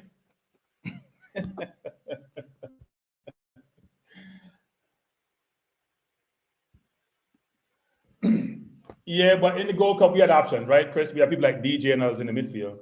And here's what happened, people. Sometimes you're out of sight, out of mind. So, Chris, as you know, Chris, when the coach first came in, he didn't know the team. I don't think he picked one player in the damn team. Excuse my French. He didn't know how to think, people. Yeah, Daddy be a Gunners. Of course, Gunners. Gunners, may I try to look young enough, Gunners, better about. Let me some people. Do you guys know that and Gunners, you're YouTuber, Gunners. I think YouTubers has put some pressure on the JFF and the coach to improve their performance. They'll never admit it, but I believe that has happened. Because YouTubers are call out people, them call them out direct. There is no ambiguity in the questions. There is no euphemism in the questions. You're not pacifying the question. There's no politics in the question. It is XYZ. As a coach, you may not respond as you should, but you're feeling the pressure. No one can tell me otherwise. I'm not saying the YouTubers. Oh, by the way, I didn't touch let me just touch the subs, and then we get to some of these things. But I do think YouTubers put pressure on the JFF, and Dennis Chung told me this sometime, which is they listen. Sometimes we suggest things, they may incorporate it, right? And when I was talking about Dennis earlier, I didn't talk about him engaging the diaspora, what he's done with streaming. And by the way, we were to watch a game via streaming. You pay your $10. It's great direction for the JFF, and we need more of that. But I do think YouTubers have helped the JFF more than they hurt the JFF. Yes, sometimes we do something we shouldn't, but I think on net basis, I said before, it's been a positive situation for the JFF with YouTubers. Gunnar says, everyone around the court taps into the space. They mentioned the concerns as we are the voice of the fans. Yeah, we are. And we also, Gunners, as you know, express some of the fans' perspective along with our own. And I don't think we're doing it just to get views, even though we all want views. I think the whole objective is to have the football. And because we all want to win, right? The ultimate goal is to win. And we all want to win. Alan Blair said, what was your follow-up question to the coach was going to be before someone cut you off? What was my follow-up question? Oh, my follow-up question would have been, is that given that the coach is saying, he contradict himself about Ravel, that Ravel is playing in a I call don't beat me people on this. I call it a bush league, right? He's playing in a lower tier division. My question would have been, why, if the Unity Cup, part of the Unity Cup is the assessment process, because he's bringing a bunch of JPL players, why wouldn't he bring Ravel to there to assess his fitness and where he is as a player? Isn't this the perfect opportunity to do so, which is what he has done? So I couldn't understand the logic. We know Ravel's ability. We know Ravel's capability. But is he fit enough? Has he lost a step? Would he add value? Is he disruptive? You have to bring him to the camp to see what he can do. And then you can make an informed decision. You can't just discard him, because I don't think any of the midfielders are better than Ravel. I still don't think so. Now, somebody asked me the other day, what did Ravel do in the game? How was he effective? And I smile and saying, then if you're going to ask me the question, you don't know football. Right? Yeah, Alan, I mean, yeah. To be frank, people, let me be frank. I have a good relationship with Simon, right? Simon and I are not in any war. Simon give me latitude sometimes. So if he calls me back, I'm not going to get upset. Sometime I tell Simon will have 2 questions, and I'll be like, I need another question. And he will say, okay, but you only get 1 more. So it's a cat and mouse game, and I appreciate him have some allowances. So if he decided that you're only going to give 1 question to the questioners, the media, each person have 1 question, then I have to live with it. I'm not happy about it, because I thought it would be a good follow-up question, but I have to live with it. Yeah, I didn't hear that actually. But no, but we are people, we know Ravel's ability. When Ravel come in the game, here's another thing to people. Ravel is never starved for the ball. Hey, people, we know a footballer, them come to the game and then demand the ball because they know the ball is just part of their being. They're not going to lose it. They're going to make a few bad decisions. They don't think anyone can take the ball from them. That's Ravel. He came in the game and he was comfortable on the ball, moving the ball, making passes. He was in a good place. And I think, so think about Ravel and Green, right? And I'm not going to beat Green people. Green probably was nervous. I remember, I'm not a footballer per se, but I remember when I joined a new team a long time ago, and I played a game, I was so bad, I would have substituted me. Yet they allowed me to play the entire game, and I played. And after that game, I didn't really have bad games after that. And it wasn't really nerves, but it's new players, and you don't feel out of place. It was a strange feel, and it's a bad day at the office. And Green didn't have a good game, so I'm not going to beat him. But the window to demonstrate what you have and your capability is small. And when you get the opportunity, you got to take it. So I felt bad for Green because he had a difficult game. Let me say that. I don't want to beat players anymore, people. I don't want to beat them and say, yeah, it was horrible. He had a difficult game. And we have to, let me say this, people, all of us, Chris, I'm going to call you a Chris like me, Floyd, Chris, Blair, Gang, Stalking, all of us, people. Drew Ross, all of us. Ted Dexter, Toffee Rudy, all of us. There's nothing wrong with us criticizing players, but we also got to support them. It's very, very important, people. Right? Especially when opposition fans beat you, that's expected. And we will criticize people, but we have to support them. Yeah, Floyd, I mean, if you know football, Ravel came in and organized things, right? He's the orchestra. He's the orchestrator, I should say, not orchestra. He's the orchestrator. Right? He's moving the pieces around on the table. It's like chess. He's moving the pieces around. He's positioning people. He's going forward. He's Roma. Now, my question is, when Ravel is playing, he's got to be careful sometimes because you can disrupt the team defensively. What do I mean? If he's going anywhere he wants to, you can be out of balance defensively and sometimes even offensively. But I thought Ravel added value. So people, you can call in 347-728-8625. Bless up. Vinci, Anthony, how you doing, Vinci? Glad you could be here. Hey, Vinci, what time is it in the UK? Isn't it like 1 o'clock, Vinci? Almost 2 o'clock? No, 1 o'clock, right? 1 o'clock. Yeah, late, Vinci, late. Yeah, well, we gave a 2-goal lead, right? People start getting nervous. And when you give a 2-goal lead, it's like if you ever play table tennis and you go into, say, 21 and you're leading like 15-5 and it becomes 15-6 and 15-10 and 15-13, it's almost like you lose everything. You don't know what to do to win a point because you've lost momentum. That's what happened in that game. So putting Ravel in, bless up, yeah, Tony, everybody tells me look young. Putting Ravel in, now drink some stout and some dye. Putting some dye. Bless up Goontown FC. It's important, people, for us to support the team and support the players. Doesn't mean we can't criticize, as I said before. But here's the thing I want people. I want us to, when Cephas does well, and he did well on Saturday, let's be honest, not Saturday, but when we played on Tuesday. He made mistakes, but on a net basis, he was a positive. He should get his flowers. He should get his flowers. He frustrates the out of us. He should get his flowers. Now, should we pick the team for Saturday? Which team do you think should play Saturday? Same team? Should go back and play? What are you guys' thoughts? Should we use the same team? Dre, he was involved in all 3 goals. It was more than okay. Can't just be okay. If your team scored 3 goals, you're involved in all 3 of them, you create 2 of them, that's not okay. He was my man of the match. Did he make a lot, maybe 3 or 4 mistakes?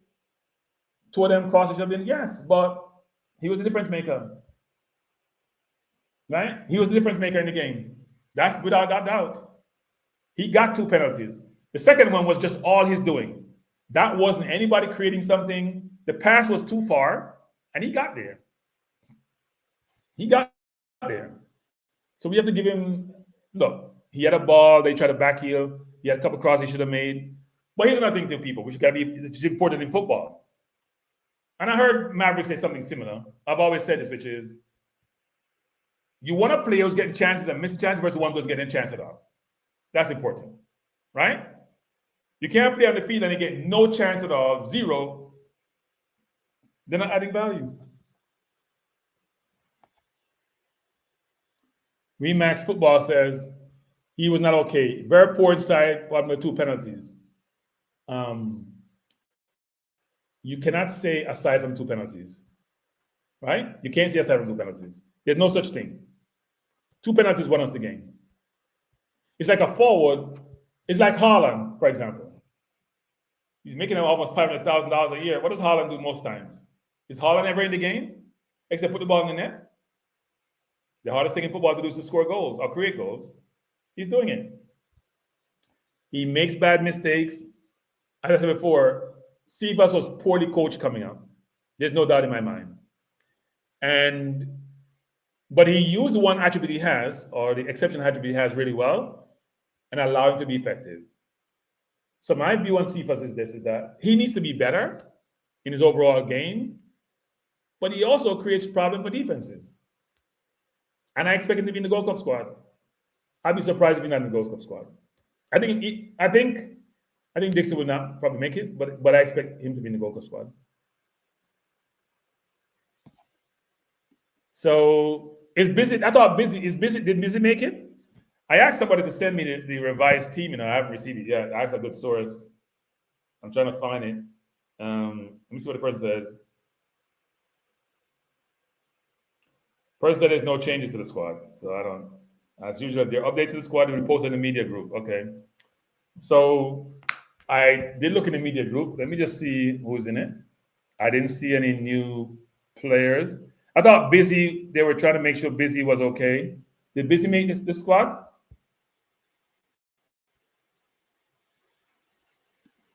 Yeah, Jason Guna has a pretty good example. Adama Traore frustrates the what other people, but he's physical, he's strong, he's quick, and he still plays in the Premier League. I think you could call Cephas and Adama Traore. I think Traore has a little more ability to go forward than Cephas, but it's a similar skill set. Speed to burn.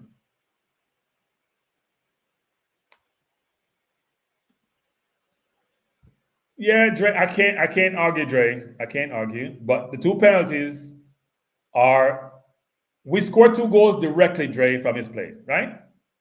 You can give somebody a chance and put it away. He created chances where it was just the keeper and the person over the ball to shoot to go. So his chances were probably even more clear. Now, Cephas got one where he tried to backheel instead of passing. So, yeah, I mean, it's a mixed bag for Cephas, as it normally is every single game. All right? For Cephas, it's always a mixed bag. Now, I heard the coach's press conference subsequently. I thought it was an interesting press conference. I don't see Mothersill name here anyway. Is Mothersill in the squad? I don't see Mothersill name here.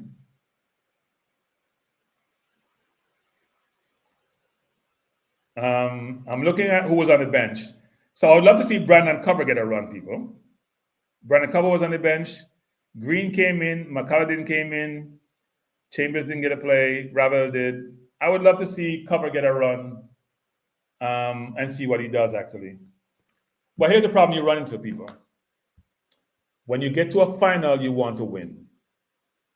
So you're going to place your best team. And Trinidad made much more substitution than we did. Okay. So Mothersill went to Jamaica, got his papers, and is now in the squad. Huh? It's a good thing.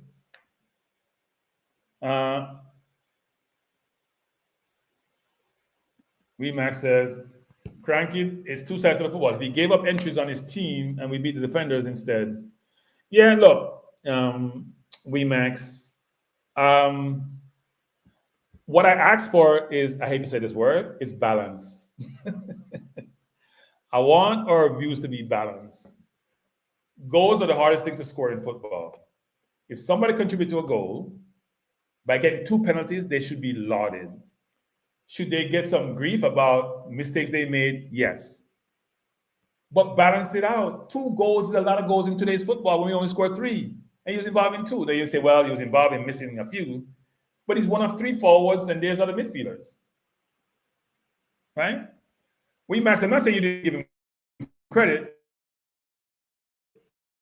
but he was just horrible. I don't think it was the first time, but the keeper saved it, right? They got a corner out of it. So, yeah. LB says, anyone who says the man who involved in goal should not play need a head examined. Yeah, look, I would play Cephas in the next game.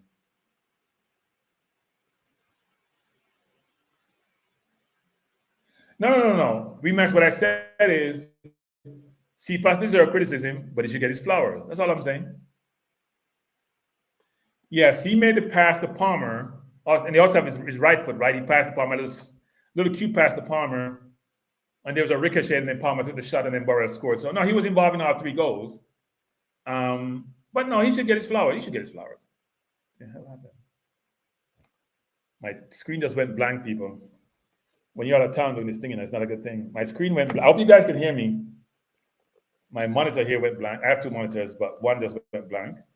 I don't know what happened, actually. Oh, it's back. When you're not in the office, it's interesting how this works. But no, we should give him his flowers. So, what you guys think should be the team for the next game, actually? Maybe I'll pull it up. Maybe I will pull it up.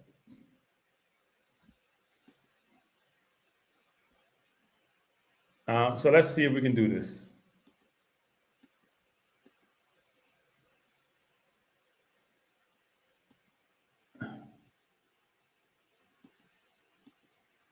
Let's do this.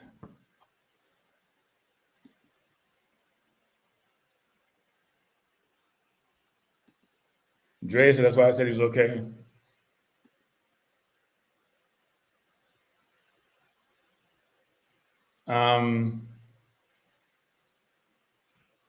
My system here is just having a fit. I'm trying to put up something on the screen. I was trying to put this up, and it was just having a fit. So this was a team I put by the same team, you know. Here's the question for you. Shaquan Davis, should he keep the next game? I want to hear your thoughts. Should Shaquan Davis, I only have about 15 minutes left, people, before I close out. Should Shaquan Davis or should Chambers? All right, so sub Chambers in for Davis. I will do this.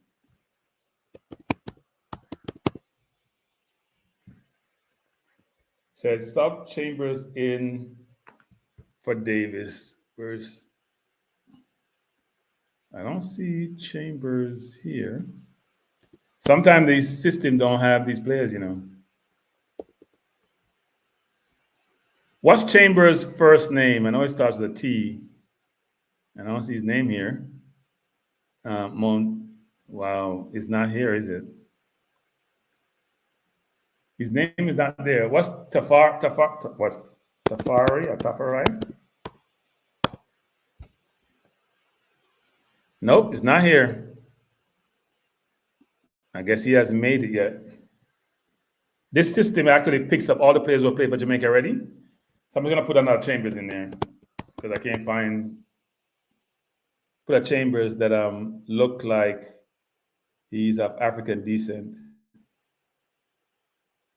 or with no name. I must put I can't use a Luke. I'm trying to look like a Trevor Chambers or a Jack Chambers works. I can't find Chambers actually. I'm just going to put a Chambers there. Any Chambers. And it's probably shaded because they don't recognize him for Jamaica. Because this system, this lineup builder, actually identify the players who play for Jamaica, actually. Who else should we substitute out? Who else you guys want to see in the team? So I have the same team here. I got to change Chambers and find. I don't know why it doesn't allow me to. Let me try it again. It's not popping up, so it's not there. They should allow you to put the name in without it not being there, yeah. Oh, he's not on FOBMOB, okay. Yeah. So we'll just leave that Chambers there. Okay, yeah, FOBMOB doesn't, okay. Thanks, Gunners, appreciate it. Who else should we add in here? Should it be the same team or should we add someone else? Oh, you think we have a Jack in Jamaica? Okay. It says Chambers. You just can't read it, Gunnar. I don't think too many Jamaicans are calling them their kids Jack. I don't think Ravel getting a start. I don't think the midfield is going to change. I don't see Ravel starting. You guys think Ravel is going to start? I don't see Ravel starting. Reggae Boy says he thinks Tavares should start. He just got his Chambers.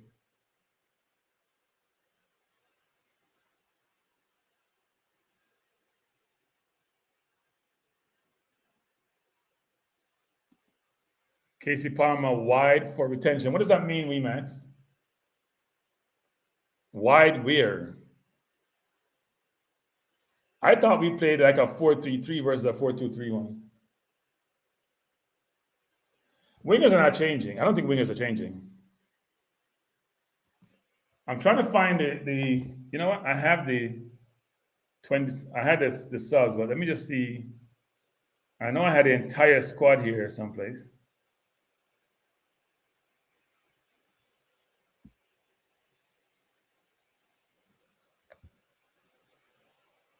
Let me see if I can find the entire squad, people. Because I did request whether or not anyone did change, and they said there was no change. So they gave us a list with the entire squad. Okay. So if I look at the list, I don't know. Someone said Mothersill changed, but Mothersill wasn't on the list in the squad. But someone had to replace Javon East, right? Who replaced Javon East? I don't see that. And Warner Brown actually. So should Warner Brown start or should Barrett start? I don't think Rabbit is starting. They want to win the game. The coach is going to want to win the game. Reggae Boys react. I don't think he's going to start Ravel. He barely brought Ravel to the competition. He barely brought him to play. He came in. Okay, I want to hear people's view. Why do you guys think the coach brought Ravel in? I am not of the opinion that YouTubers are the one who caused this to happen. I don't have that ego. I don't have that influence. I think it's a combination of factors why he brought him in.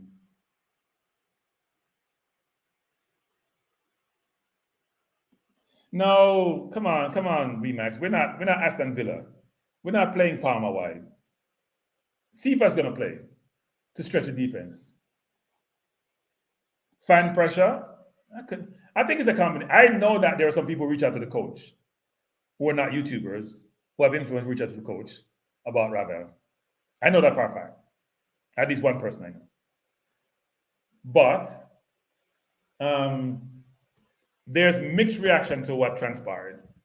There's some people who are saying, and I see somebody named, what's his name? Mindset Media, or some nonsense, who was beating myself and JT to say, oh, we're now picking teams. I don't think I influenced what the coach did.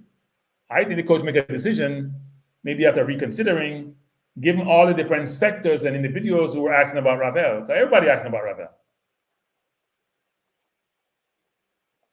Goontown, I think he brought him to quite a fan base. That could be a possibility. But as we said, all the fans are asking for, look, the fans know the football. Like the fans are the ones in any team. If you go across the world, fans follow their team religiously. And a lot of fans know the football and they know which players play well and which players can add value.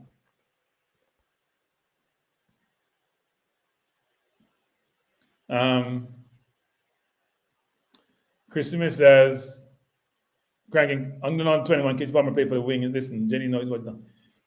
Palmer, no, I have nothing but winger to him to me. Nothing but winger.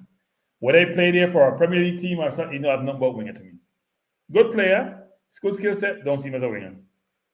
My winger, gotta be able to run by people and leave them in the dust. That's my wingers. You may say fast and whatever, but I don't see Palmer as a winger. Another thing too, Chris and Max, I don't hear you guys talking about this. Palmer wasn't playing no defense. Palmer escorting people on the field. The first goal was Palmer escorting the midfielder who made that pass eventually, just jogging. He's in no man's land. He's not putting a foot in. He's got to play better defense. Ray Baller, I didn't pressure the coach. I asked the coach a question. Well, I didn't ask the coach. JT asked the question. I just had a follow-up question. Because I believe that fans should have influence. Not necessarily pick any team, but they should be able to find out how coaches make the decision.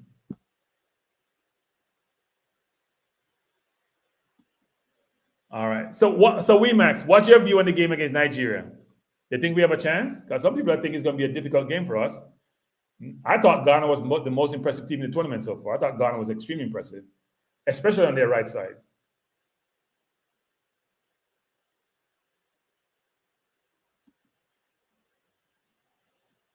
Yeah, Andrew.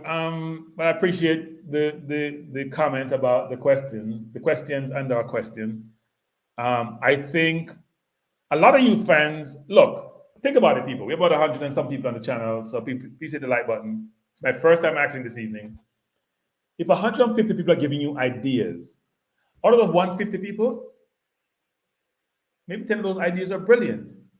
It's more than your single idea as one of 150, right? 150 people with different levels of intellect across the spectrum. Some are brilliant, some are great, some are good. But even the ones who are good will have brilliant questions, even more than the ones who are deemed to be excellent, right? And they're giving you ideas. Then you should leverage those ideas. Good afternoon, good evening. Who am I speaking to? Good evening. The one and only Rude boy. Rude boy. The comments made by Rude Boys are those of Rude Boys and not Cranky Live, because me no want to get sued. Rude boy, the floor is yours. Nobody can sue you. Listen, nobody can sue you. I the one and only Rude Boy. Bless up, Rude Boy. What do you have to say? Extension, Mavado, lot of mercy, Bounty Killer. I hear you. So who's your favorite DJ of all time? My all right, me two, me now I tell you one. Two, Bounty Killer, Mavado, lot of mercy. Bounty Killer. Interesting. What, wait a minute. We don't want to digress, but why? Why? Because them are just typically reggae artists where sing stuff when we love. Okay. I wouldn't use the word. I wouldn't use the word sing. Same say stuff that you love. I wouldn't use the word sing. Okay, I disrespect sing, but him say stuff you love. Him have topics you love. I get it. He's conscious. He's socially conscious too. Yeah, them from the grassroots. Yeah. Roots Okay. of reggae. Right. Yeah. Okay. So, Our people, it's rude boy people. It's rude boy. People asking who you are. I'm telling people it's rude boy on the phone. yes, man. The one and only rude boy. A lot of us want to kill up on the borderline. Yeah. At the same time, what people go on. All right. So we have is a rude boy. Yeah. So they are listening earlier, but one of the YouTuber called me say, come on, man, show us so we give my little chat and we just touch back base with your call and I'm not touch base with you. That is true. That is true. So where you want to the people in that chat? Where want the people in the chat and those out there in YouTube land? You know what? One thing we have said to the people in the chat: blessings to every living human being in the world. And I hope that everybody is having a wonderful afternoon wherever you be, or a wonderful day, or a wonderful morning, or a wonderful night. And I hope that everybody can put something to their mouth to eat, whatsoever, that make you happy. And God bless everybody. And it's just peace, love to all living human beings on the face of the earth. That's all I have to say. Right. Well, we appreciate that, good boy. Positive message. Yes, because every human being we are all equal. So I don't put myself over nobody or top or bottom of nobody, top or bottom. We are all equal human being living on this planet. So peace and love goes out to everybody and love every day. Yeah, man. Yeah, man. Anything on the football, or you just want to heal up everybody? Well, me as a man, we just want to see the world come together and everybody come together and we live as one, Yeah. Well, that's a monumental goal, and we all hope for that. But the way people are, I'm not sure that's gonna happen. No, I know that because you see, no, you eat a topic, I don't want to start. Let's do the football. I know people, some people just want to hear the football. They don't want to talk about nothing else in life. So we understand that. I understand that too. They come in for the football. Me as a man, me easy to get mad. I get a grassroots to come from, and some leader all over these worlds who are going to say they want to run God's world. You understand? Right. I don't want to go to say it. Yeah, man. So what you thought about the Reggae Boys' performance? You thought they did well? No. No? But they won. No.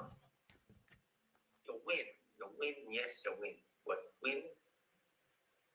when you win, winning in penalty or whatsoever, that's not a win. What do you mean? Because we scored 2 penalty versus scoring 2 from open play? Penalty cannot win. When you win in a penalty, that's not a win.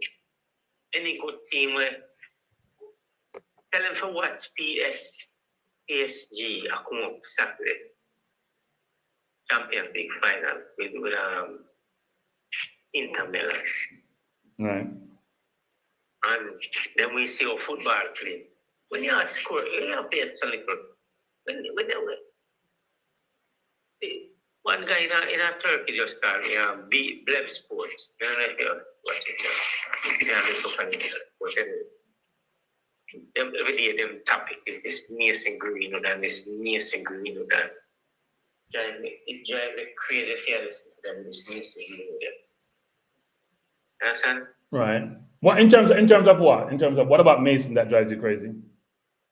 What drives me crazy is because this kid, he's sitting there thinking England is gonna call him up and Reggae Boys are telling him he's going to come on Reggae Boys and people all over the world, his Mason Green are going to play for Jamaica. Why people don't wise up and stop asking all this foolish question?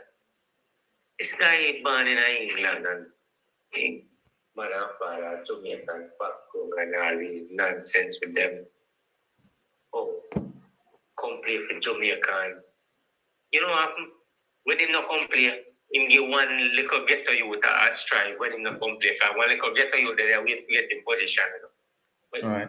through my English. And then there's something they can't take, Them the thing that drive me mad when all them overseas players come play for Jamaica, So are you anti-overseas players in the team? Because you and I are on opposite side then, right? Me don't like them. Me don't fancy them, and me don't like them. Why you not like them? We don't understand. First, not being, me don't know the word for say. Me never say. When me say me don't like, with me born in Jamaica, me grew in Jamaica. Me know the roughness, and me know if these little ghetto youths want to show themselves to the world when they go play, and a country can buy them or a club can buy them, or you understand? Yeah. See, when we have all these overseas England born players, when say Jamaican born parents and them can play for Jamaica, understand that. And when you do come from suicide, the last time for local born players. So, Rude Boy, I'm gonna stop you a second. I have a question for you. Do you live in the US? Yeah. No. Where you live? Where me live? Yeah. What country? Me live at Jamaica. You live in Jamaica? Okay. Yeah. So here's an analogy, Rude Boy. Here's an example. Yeah. So then, should the US allow anybody to come to the US and be citizen? And be citizen? Yeah. That's the next thing when they didn't want to talk about that, What do you mean if them should be citizen? No, so wait. So here's the point. If you're saying those players of Jamaican descent should not be in the national team because they're denying, Them shouldn't be. right? But you say they're denying opportunity for locally born players, right? But what I'm trying to say, when we have these kids where they are Jamaica, we play in the EPL, the Jamaica League, you know what I mean? Yeah. JPL. Yeah.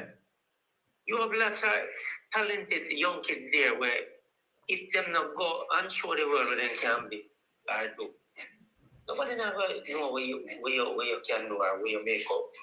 You understand? Right. But here's the question. Here's the thing, Rude Boy, because I got to cut you off, so I'm going to finish in about 5 minutes. Let me just say this to you. Yeah. If those same players can't make it on the world stage, is it the fact that the English team are preventing them from make the team and compete? Or is that they're poorly coached and you should look internal in Jamaica versus blaming the players who are born overseas who are taking their games? All right. My point is, you just make a point. It's not poorly coached or it's not what you said before. The thing is, in Jamaica, Jamaica is a third country. There in Jamaica, most players, them have to do 9 to 5 job. And when them done them job, they go to practice in the evening, then they go whatever soccer match them go play. While these overseas players, them have all kind of fanciness where money come from, so and that, so and what's it not, what kind of. You get what I say? Yeah, but Rude Boy, I'm gonna close up by saying this because I have to go. I'm gonna close up by saying this. Yeah. What you're saying doesn't align to reality because those players you're talking about who have to work, and I would agree, the JPL don't have the resources to pay them. Think about it this way: they play grassroots football, they play high school football. Most people matriculate to a professional team in their late teens per se. So if they got right coaching from age 5 to 17, then they should be able to matriculate overseas to get opportunities. The national team, the national team is not the sole purpose is to boss a player, right? I know boss. Me never say boss. No, but that's what it works out to. It's boss a player. No, but if a player can't get financial support, he must go work a 9 to 5 job. Yeah. But Rude Boy, you're going at the end of the process, which is when he's 19, 20, 21, 22. I am saying No. Rude Boy. No, that's 19, 20. Here's the thing, Rude Boy. The under 20 team, Rude Boy, was made up of almost local players. They got 15 love in 3 games. That should be what people are using to say something is broken here. We're focused on the wrong thing. we're making scapegoat of players born overseas and not looking in our own. We're looking at other people's house and looking at our house and saying our house is broken. All right. One more thing for you. Yeah. With all these overseas players, so why Jamaica can't win a clear game like 3-0, 4-0? Why a penalty them up there when a basically Trinidad from there? Look, I don't disagree that I would expect us with the volume of players we have and the level they're playing. It's not a volume of players. We're getting we will have more volume if the JFF stops having the damn quota system. But anyway, we do have a volume of players, and the volume is improving, it's increasing, and we will have more selections to make. And the ones who are playing at a high level sometimes don't produce based on their resume, right? So we need the players to play up to their capability to have positive outcomes, like you're saying. Like, for example, we played Trinidad, who didn't have some of their better players, and I think we struggled with them, especially in the second half. We would expect a better performance in terms of on the field, what we do to be more dominant than we were. And hopefully Saturday we'll see, because we're playing against a decent Nigeria team, right? With some good players in the team. We'll see how that works out. Nigeria crush them like lion and young bone, man. Well, I'm not gonna say that. But anyway, Rude Boy.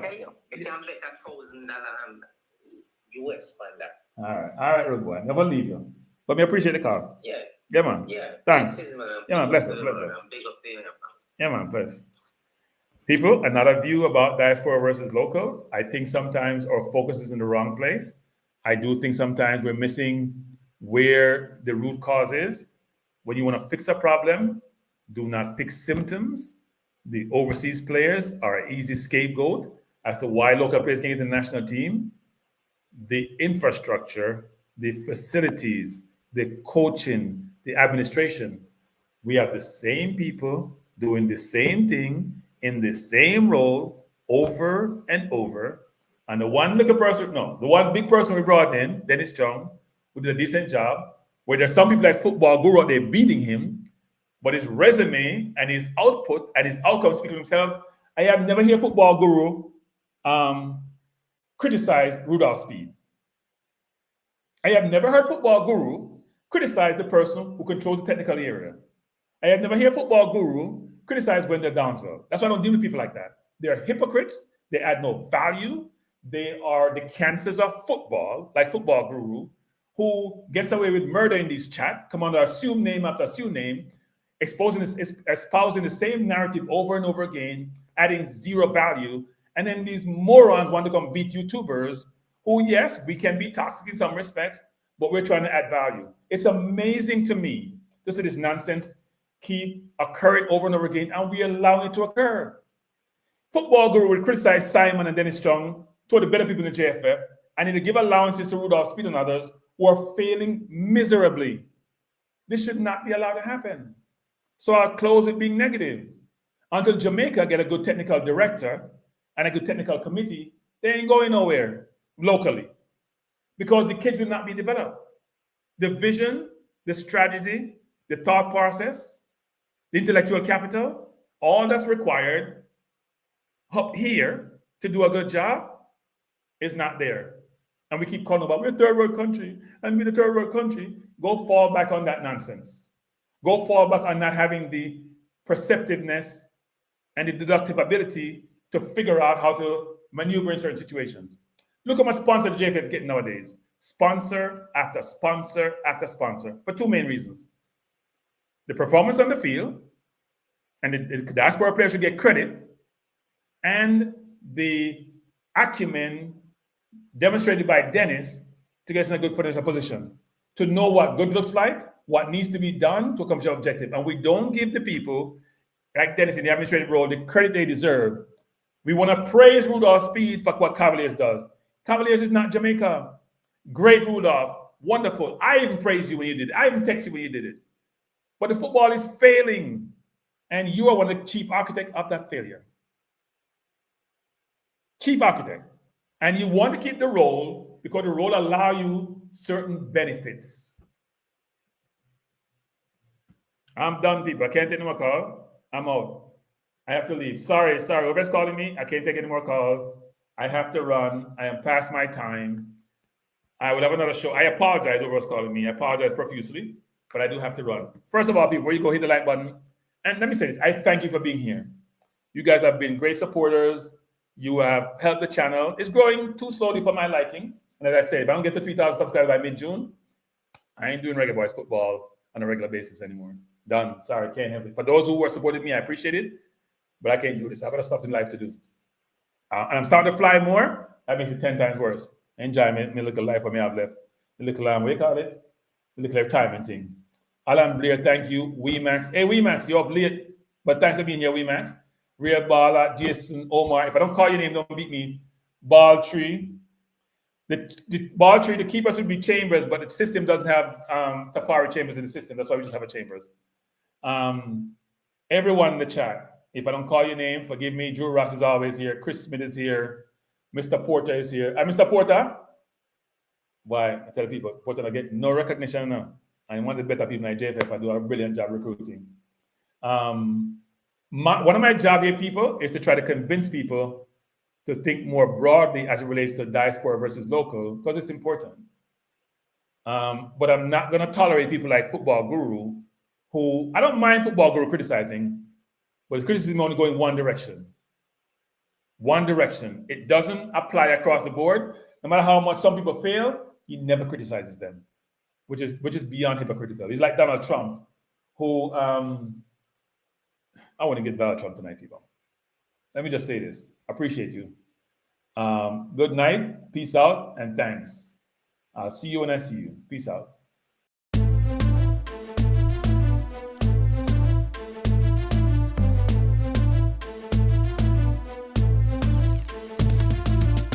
Frankie Life is the best to be now. For the best sports talk and it's free, yo. Frankie Life will be your guiding light by keeping you informed both day and night. Frankie Life, tell them. Frankie Life, heed them. Frankie Life, want them. Cranky Life. From the coast to the field, we'll never lose because Cranky has the hottest news. With expert analysis, we break it down. Our in-depth coverage is best in town. Cranky Life, tell them. Cranky Life, heed them. Cranky Life, want them. Cranky Life. Cranky Life, where the sports is spicy and where we keep the discussion lively. Cranky Life, get to know the name because Cranky analysis is never lame. Cranky Life, give me my Cranky Life. I want my Cranky Life. Must have my Cranky Life.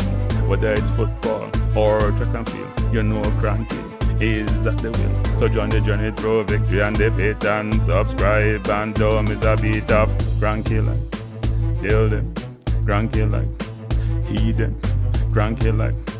Want them, Cranky Life. If you're from England or USA, from Kingston or Bombay, from Kenya or Canada, Lagos or Havana, visit Cranky Life. Tune into Cranky Life. Like up Cranky Life. Subscribe to Cranky Life. Cranky Life coming to you on weekdays. Cranky Life sometimes on Sundays. Pull up a chair and take a seat because Cranky will always bring the heat. Cranky Life. Me say fi tell them Cranky Life. Me say fi heed them Cranky Life. On them Cranky Life. Cranky Life will be around. Cranky Life is the best in town. Me say fi heed them. Me say fi want them. Me say fi heed them. Want them, heed them, want them. Cranky Life. Cranky Life. Heed them, want them, heed them, want them. Cranky Life. Cranky Life. Heed them, want them, heed them, want them, heed them, want them. Cranky Life. Cranky Life. Cranky. Heed them, want them, heed them, want them. Heed, want, heed them.